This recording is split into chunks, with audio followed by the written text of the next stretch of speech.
Welcome to the Dangerously Divine podcast. I'm your host, Rachel Loren, entrepreneur, life coach, and your new spiritual bestie. We dive deep into all things feminine magnetism, mindset, and empowerment. Prepare to unlock your full potential and activate your feminine gifts. If you're an ambitious woman who's ready to stop playing small, step into your feminine power, and claim a life beyond your wildest dreams, then you're in the right place. So go ahead and turn up the volume. You're about to hear juicy stories, inspirational advice, and transformational tips that'll help you up-level your life and align with the divine goddess within you. More self-confidence, freedom, and abundance are all just a play away. Thank you for listening and enjoy this episode.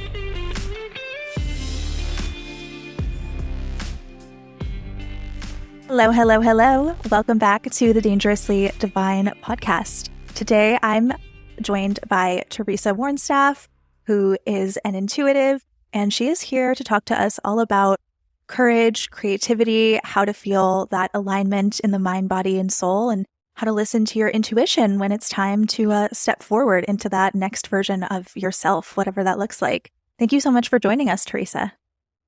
Thank you so much for inviting me, Rachel. I'm super excited to see what comes in from the guides and to share some wisdom so everybody can step into their brilliance. And that's exactly what we're going to do today.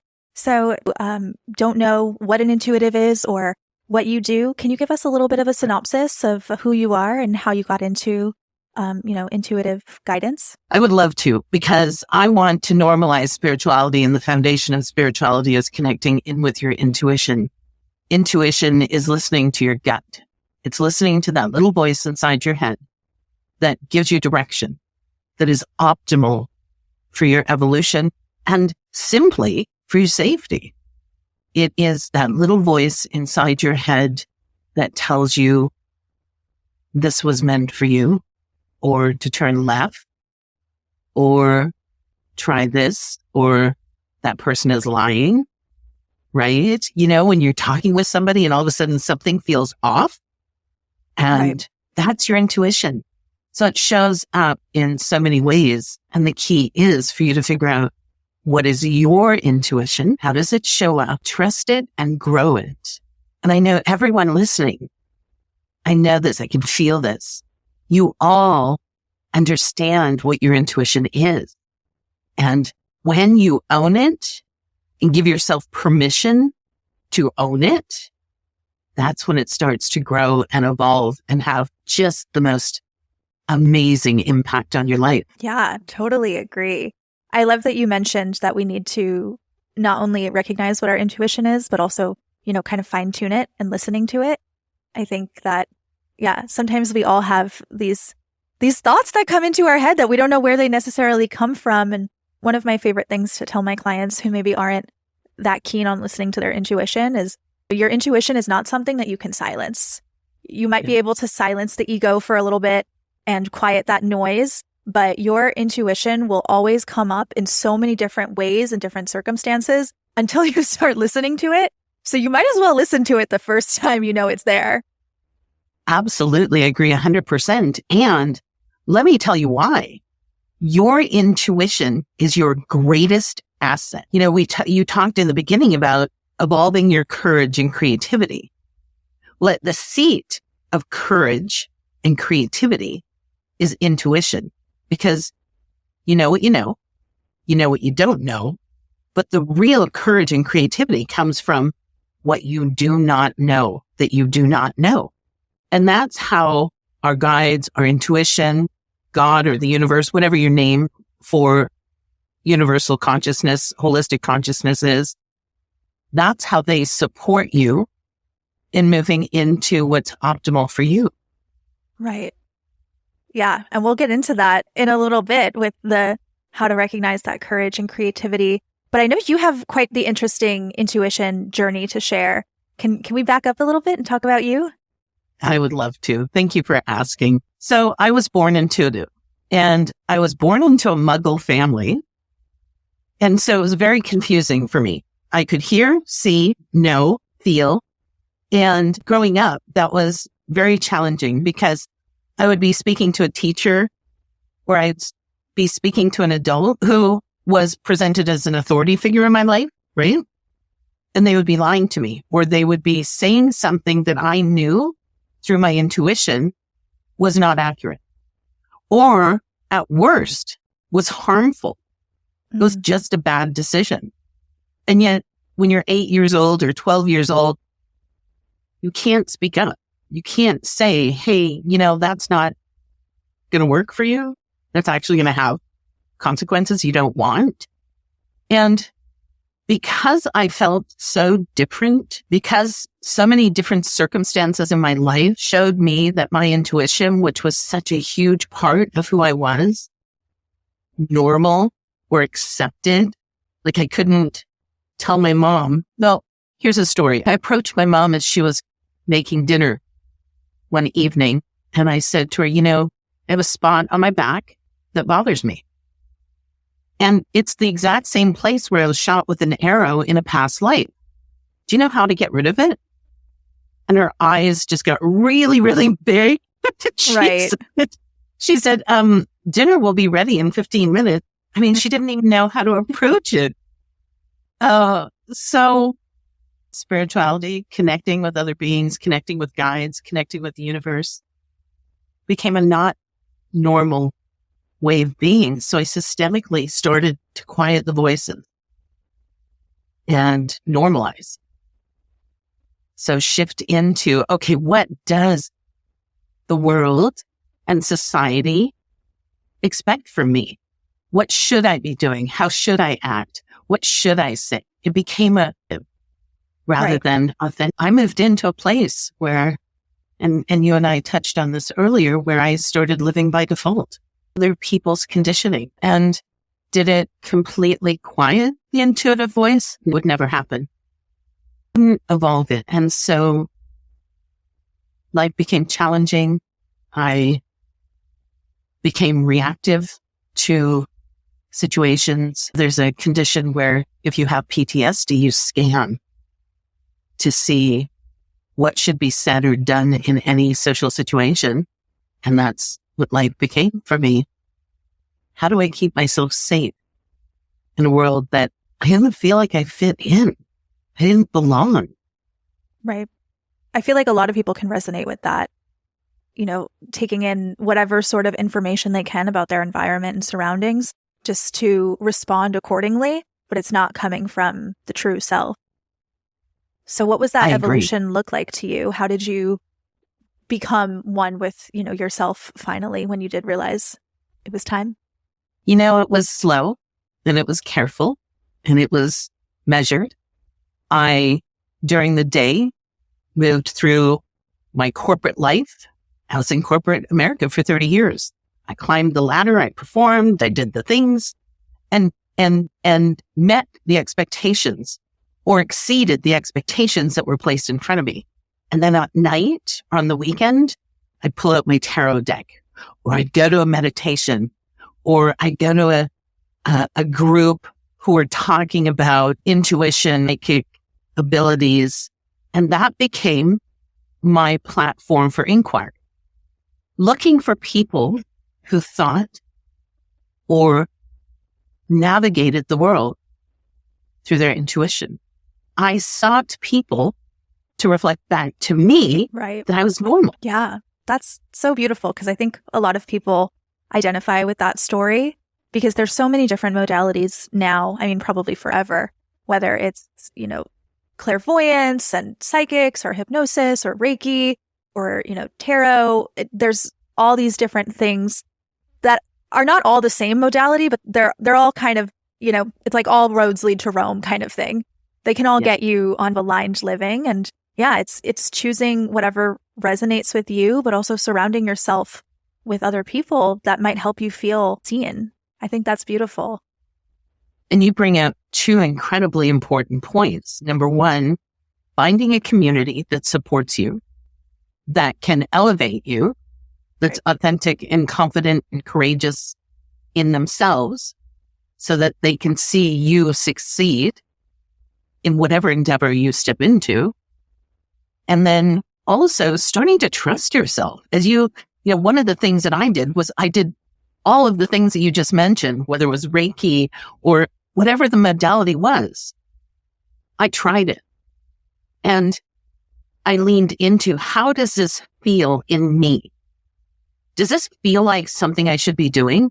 Or are there principles and information that I can take as my own and then leave behind the parts and pieces that don't align? And that's an essential evolution, because when we give ourselves permission to be curious and to go out and try new things and enter new communities, we learn to trust ourselves. We learn to lean into a place within ourselves, that intuitive little seed, that space that says, yes, this is for me, or no, this is not for me. And you start to cultivate trust. Yeah. Trust is really important, especially in what we were talking about, like having that courage to take that step forward, in any sort of way, whether it be finding your community or in a new job or moving to a new place. I think, that all starts with developing that inner trust. And so my kind of follow-up question for you is, a lot of people would describe their lives after COVID as kind of just going through the motions, or, living by default almost, and not really knowing where to seek the next greatest thing. Like, I speak to a lot of my clients and they're like, I know I'm meant for more, but I don't know what that looks like. And part of working with me is like, okay, we'll figure that out. But do you have any sort of tips, tricks, hacks to help people kind of figure out what that next step might be, or whatever it looks like? Yeah, I sure do. So first of all, thank you, Rachel, because we need people like you to step up and support others as they're courageous enough to step into transition. And what you've described is exactly what I do as well. You have that inner intuition that you're meant for more. That's that uncomfortable sandpaper place that is encouraging you to move forward. What I advise my clients is twofold. First of all, clearly understand where you've come from. Everything happens for a purpose. Nothing comes into our life by accident. So if you've developed a skill, if you have knowledge, if you have wisdom that you have developed over the years that you've been on the planet, whether it's 10, 20, or 30, or 40 or more, what is your brilliance that you have incubated? Really understand that. And then second, and this is where it comes, intuition, and why I absolutely, foundation of everything I do is to encourage my clients to acknowledge their intuition and then begin to develop it. Our intuition mirrors all of our physical senses, right? So the brain, knowing, eyes, seeing, ears, hearing, skin, empathy, sensing. Believe it or not, there's also tasting. You will taste things in your mouth that will affirm or deconstruct a situation. Smell. So number one, what is your intuition? And number two, cultivate it, harness it.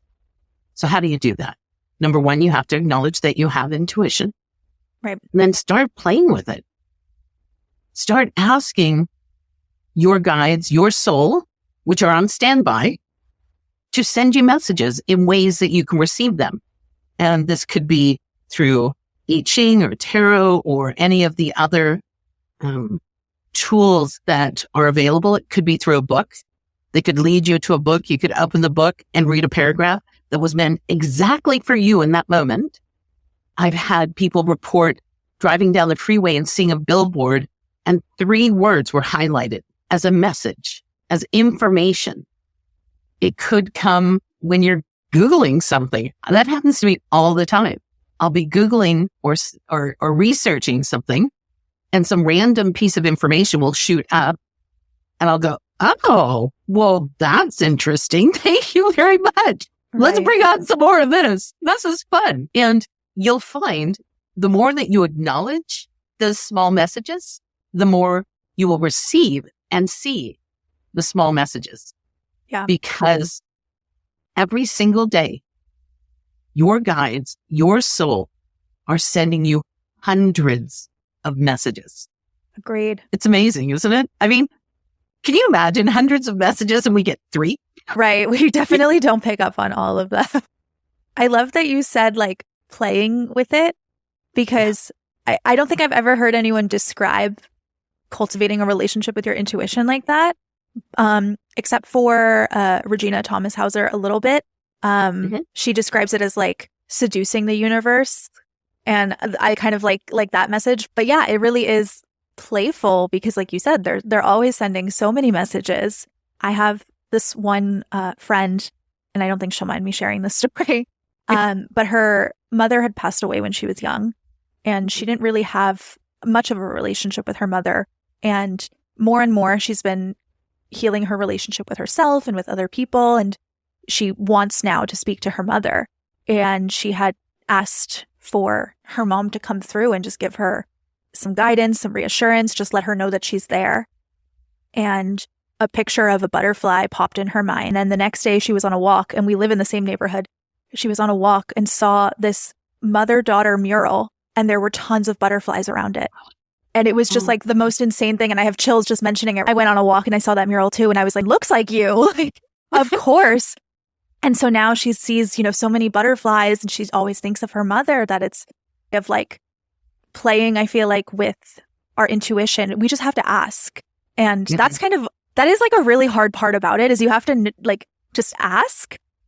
Is there anything that comes to mind that you've kind of asked for or played with the universe? I think probably one of the most profound things that I've asked for that's evolved over the last few years post-COVID, right, is, so I was a single mom, and finances were tough because I had no child support. I was doing it all by myself. And y'all know what daycare prices are like. I mean, it's just freaking insane. And so my relationship with money and abundance was a little bit shaky. I always figured out how to make ends meet. I always took care of us well. But the internal voice was a little bit shaky. So I have made up my mind that I am abundant, period. End of story. Thank you very much, universe. I appreciate all of the ways in which abundance shows up for me. And 100% it's happening. My bank account's growing. My opportunities are growing. The love in my life is growing. My friendships are evolving. I am traveling all over the world, which is one of my favorite things to do. I just got back from Portugal a couple of weeks ago. Oh. Last year, I visited 3 different countries.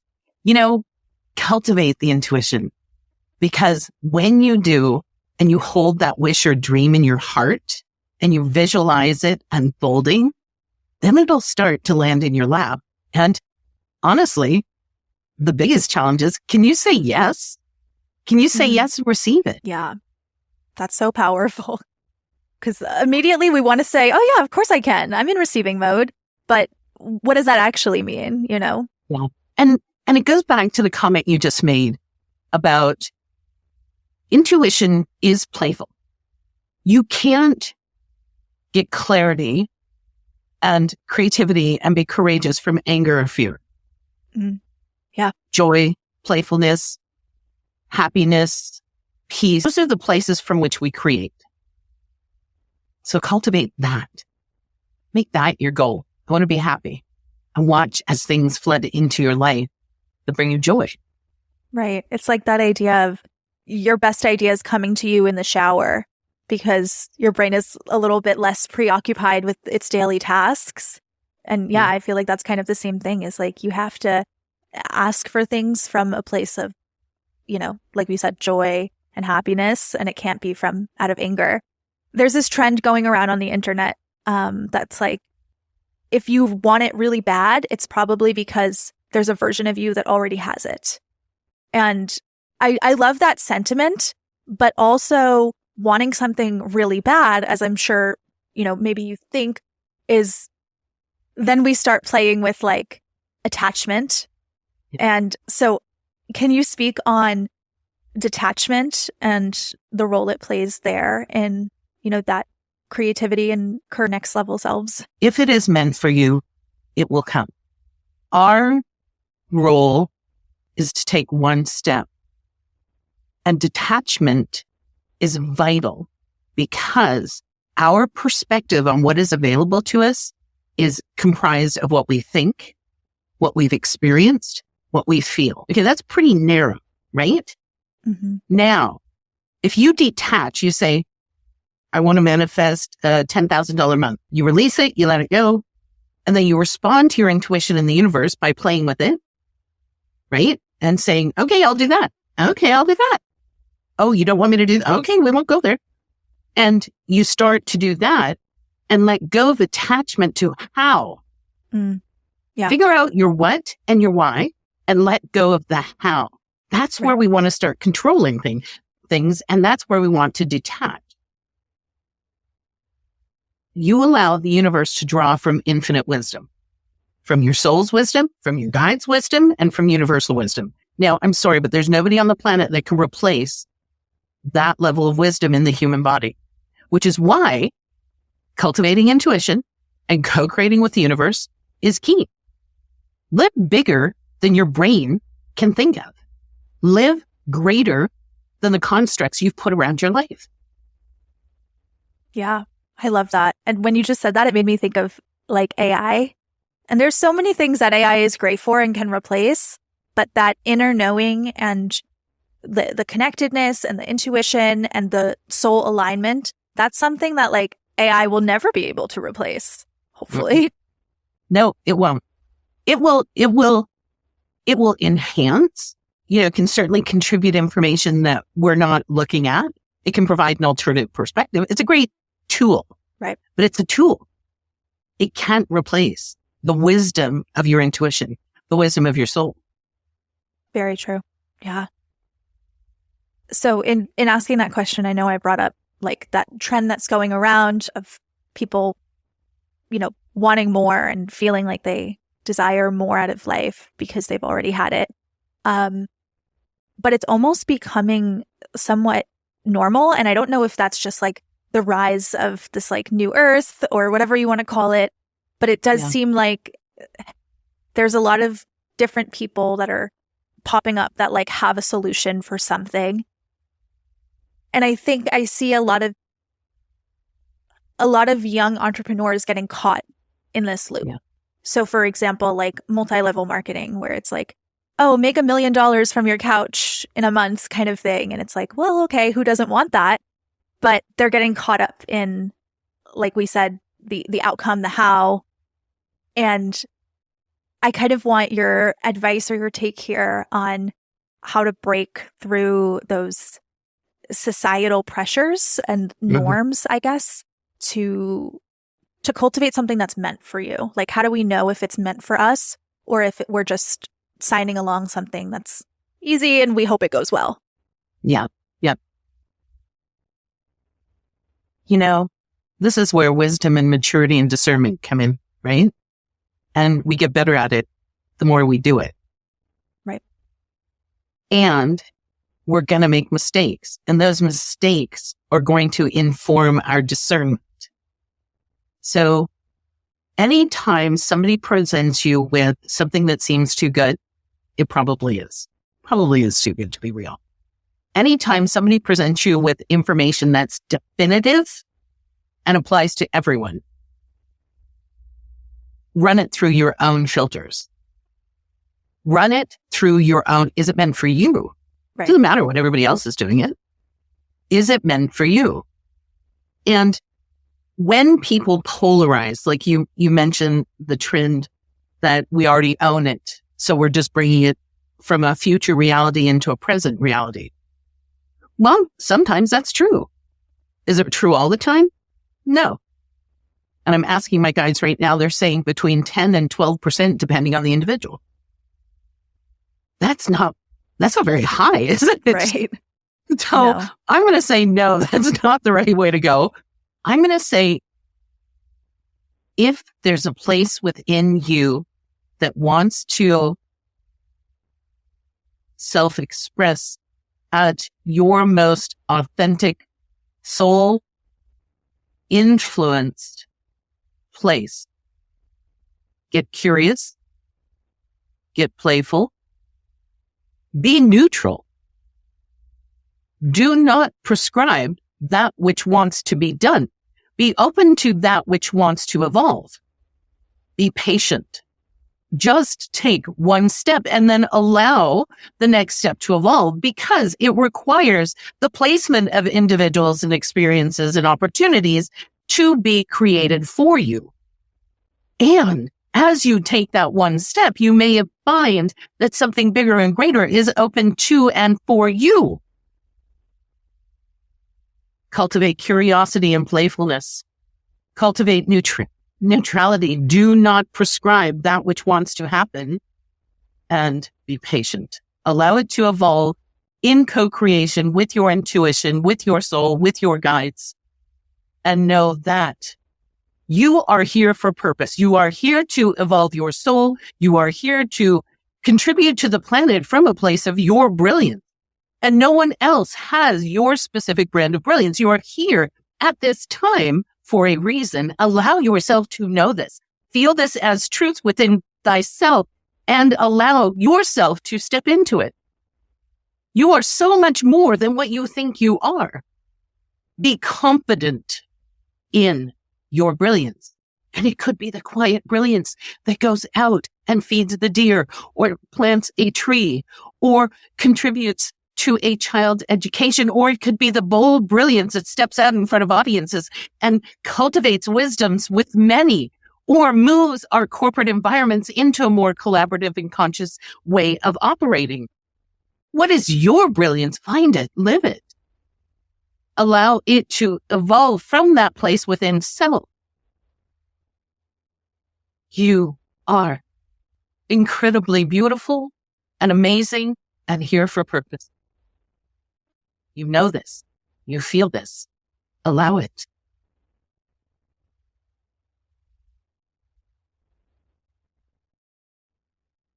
Wow. So powerful. You just tuning into the guides right now, live on the podcast. Thank you. Wow. I don't even know how I follow that with a question, because that's the answer right there. All of it. It is. And that's the message that we want everybody to hear. And I want also everybody to know this. They're reminding me of this. Through that sharing, so that was my guides. One of my guides called the 99. They're a collective. And it's not because there are 99 guides out there. It's because 99 represents ultimate wisdom and deep consciousness. It's a numerology reference. And completion. Through that transmission are energy codes. Energy codes that will awaken in you what wants to be known next. And activate within you the energy signatures that will support your evolution. Now, they'll come in two forms. They're ones that you'll be sitting back listening to this with goosebumps going, yes, yes, yes, I'm in. Bring it, bring it, bring it. Or you could be listening and going, holy cow, this is amazing. And it will slowly unfold over time. Regardless of how it shows up for you, you were meant to listen to this episode. You were meant to receive that message. And you are meant to have influence on the consciousness of this planet, the evolution of spirituality, and normalizing intuition. Wow, right? Wow. Holy. And it's kind of crazy too, because I feel like I'm going to give you a little bit of backstory on me. Sorry for everyone that kind of knows about me. I always cringed whenever people told me that they were starting a podcast. I live in LA and podcasting is really big here. And so it was just kind of like, another one? Do we really need to hear you talk? And it felt so self-indulgent. And then I got a download that was like, Rachel, you need to start a podcast. And I kind of fought it initially. And I was like, no, I'm not doing that. I cringe every time I hear someone starts a podcast. Why would I do that? And I had to, some things we can't question, it's like, it's not about that how. I couldn't question it anymore. And I had to listen to my intuition. And, throughout my own journey of coaching and, leading events and hosting this podcast, I feel like I've sort of been looking for whatever archetype I stand for, like what is my soul purpose? And I don't know a ton about human design or astrology or anything really like that. But I feel like my purpose and the reason for this podcast is like to give everyone a platform. And I had no idea. Like this was not in my bingo card for my life. But I'm just like living, breathing proof that when you don't question it and you have that playfulness and that curiosity and you just let things unfold, you never know where it could take you. And, sometimes I'm just like the messenger. Maybe one of my audience members really needs to hear that message from your guides. And I'm just the messenger. It's just, going through me. So yeah, I think I'm a prime example of that and what we're talking about. I agree 100%. And what you're displaying is an inner confidence and trust and the courage to step into a world that I had the same experience. Last March, my guides were like, you gotta go online and interview people. You gotta do a podcast, blah, blah, blah, blah, blah. And I'm like, yeah, thanks. That's cute. I'm not gonna do it. Right. And then they explained that by doing that, I'm opening up infinite number of people to other sources of wisdom. Right. Because I'm pretty good at what I do. I'm probably better than average, but I'm not everybody's solution. And who am I to hold back wisdom? My motto in life is to change the world. And I want to do that through normalizing spirituality and raising intuition. So just like you, moving into a place where you can have influence on somebody's world, that's an incredibly beautiful gift. And selfless. Yeah. And humbling. Yeah, it is.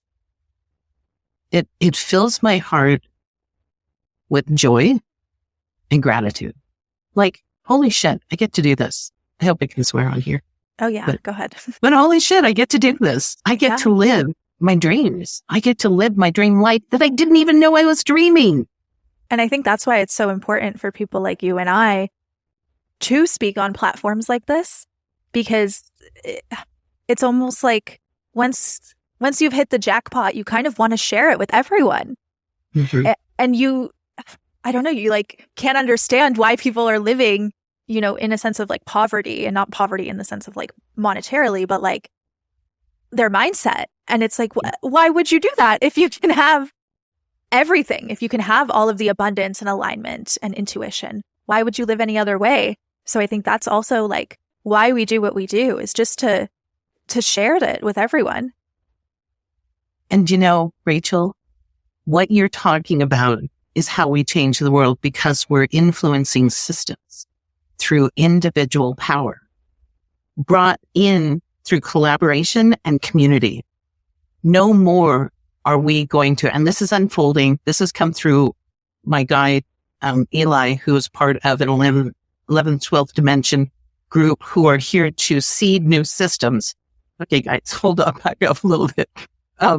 They're here to seed, SEED, new systems, because we're ready. We're ready for individuals to come together in community and say, I don't like the status quo. It kind of sucks. And I want to do something that's going to raise awareness and consciousness and love. Yeah. Like, how dare we have homeless? How dare we have starving children? How dare we? And there's so many socioeconomic challenges. I'm a huge proponent of TikTok. It is my absolute favorite platform. And seeing some of the things that are going on there, like boycotting Kellogg's, boycotting Starbucks, boycotting Nestle. Hello? Hit them in the pocketbook. Yeah. And did you see how quickly the government tried to ban TikTok? They moved something through governmental systems more quickly than they ever have in the past, because they're threatened. And they should be. Yeah. Because they don't have the answers anymore. Not the ones that make a difference to our world. The power is truly in the people right now. And that scares a lot of government. Yeah, I think that's a great example. Yeah. So I know that you've already channeled your guides a little bit, but you did mention, and I was kind of excited for this, so I might as well ask, sort of the energy that people can expect for this year. And I think it's a beautiful time, because I really haven't had any other intuitive healers on here yet. And also it's April, and that's kind of like, the cosmic new year. So yep. Do you mind channeling? Do you have any sort of energy that you can provide us with for the new year that might help people?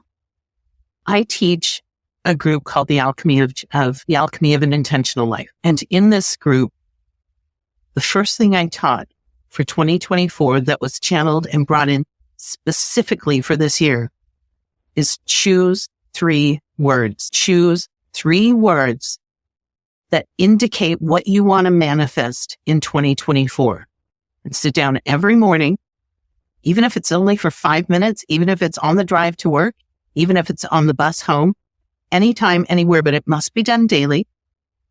And visualize yourself stepping into it and feel it. Because when we want to manifest, it is the feelings that are communicated out to the universe that allow us to bring it into fruition, into existence. So choose your 3 words, vitality, whatever it is, success, and then define it for yourself and allow yourself to move into and visualize it, feel it. This is dancing with the universe in co-creation. Right now, we're in April.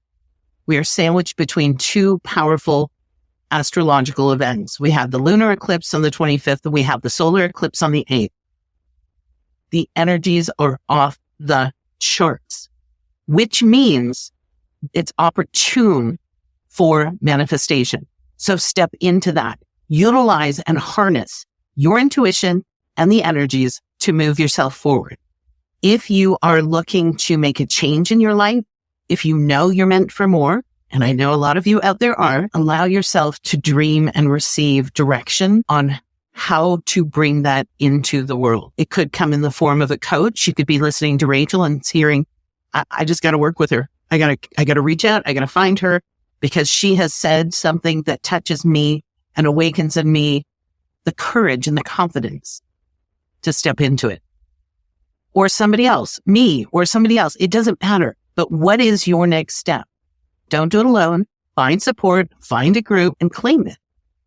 So one of the messages that came through before we started our conversation was, I have 3 guides that I channel. We've heard from the 99. And the other guide is the goddess. She is the divine feminine. And she wanted to bring in a message that was essential for all beings, not just women, but all beings to hear. This is a time of great evolution and change, and it is an opportune time to step into self-care. Self-care means taking care of self first. Do not give your power away. Step into that which supports you. Sleep more, sleep less, eat well. Treat your body as a temple. Move. But right now, with the energies in the acute conditions that they are, it is essential that you move into the divine feminine and understand what radical self-care means for you. Does it mean going away to the ocean? Does it mean going to the mountains for a hike? Does it mean gathering with friends who will wrap around you and support you? Does it mean cuddling with your fur baby? What is essential for your divine self-care? That is the signal from you to the universe that you are ready to embrace all that is available because you are nurturing the vessel from which it will be manifest. It will be created. Do not say yes if you want to say no. Take the first slice of pie. You are your most important investment. Treat yourself as the most essential thing that you have. Give yourself love first and watch as the universe reflects that back to you. All of the self-care that you feed into yourself will then be reflected back from your intuition, your guides, the opportunities, the people, the places, the events. Everything will be supportive of you and your evolution. And hear this with every cell of your body, that you are divinely loved. You are so important. And we, your guides, your soul, the universe, are delighted to be of service to you at this time. Thank you, Goddess. Wow. There was something that you said just now that kind of resonated with me, and it was about, taking care of yourself. And it's like, how would we expect our manifestations to come to us if we're not first, gassing up the vessel and fueling this rocket that we have? It made so much sense to me as you were speaking. I'm like, of course, self-care is number one, because we can't have our manifestations and we can't be of service to everyone else if we don't first fill our own cup. Duh. Yeah. Isn't it incredible? It's like common sense. And I'm hearing, so I want to address something that I'm receiving. And it's coming from one or more of our listeners. I know you're exhausted. I know that you're being asked to do and be a lot. But even if it's 10 minutes, give yourself quiet time. You are worthy of receiving everything that you deserve. And it's so vital for you to hear this and receive this as truth. You are worthy. You are loved, and you are vital to this planet. That's why you're here. Really take that in. Really, really, really take that in. It's so important. Yeah, probably one and more and every one of our listeners. Because I think we all need that reminder. We do. And thank you for creating a place where they can hear that, Rachel. Thank you for giving the message. I so appreciate it. Teresa, we're nearing the end of today's episode, but I definitely want people to be able to contact you if they're interested. So I know you said you're a big fan of TikTok. I'll give you a minute or two to plug whatever you have, a book, a podcast, a course, or your Instagram, TikTok, whatever, where can people find you? Thank you, Rachel. I'm on TikTok, I'm on Facebook, I'm on Instagram. So you can find me on all those social media platforms under Teresa Wornstaff. You can also go to my website, teresawornstaff.com. I have meditations. I have one that's free. I have short mini courses. I also offer a 6-month really deep dive into changing your life called The Alchemy of an Intentional Life. Enrollment occurs in February and August only, and it is by interview. And I work one-on-one with individuals. And finally, it's important that everyone hears I have a free circle that occurs every Tuesday morning at 9 a.m. Pacific. It's a global circle. You'll find people from all over the world. It's called the Trust Circle. And we help elevate each other so that we can live into our best lives. And I invite you to that and to my podcast, which is on YouTube. It's called Soul Channel. It's under my name, and it's pretty awesome. I love what I do there. And you'll find many different voices of wisdom. Awesome. Thank you, Teresa. I'm definitely going to check out that Trust Circle. My Tuesdays recently freed up, and that just sounds so beautiful. Oh, it's incredible because people come in with what's going on in their life and they walk away with tools and solutions. You're such a giver. I love that. Okay. So Teresa, I like to end all of these episodes with a quote or something, a last little sentence or two that has come to you throughout this episode. I'll go ahead and give you the floor for that. Thank you. I think the most essential message that I want everyone to receive is life does not happen to you. It happens for you. Everything that comes into your life is there for purpose. And when you can move into neutrality, patience, and curiosity, you can learn what wisdom is occurring and grow and evolve from what comes in. So beautiful. I love that. I believe too. Everything is happening for our greatest good, for a purpose. Even if it might not look like it is. Awesome. 100%. Well, I will put your links in the podcast description so that everyone can find you and follow you and work with you if they so desire. But thank you so much for joining us here, Teresa. It's been a pleasure. And thank you for all of you listening to the Dangerously Divine podcast. Thanks, Teresa.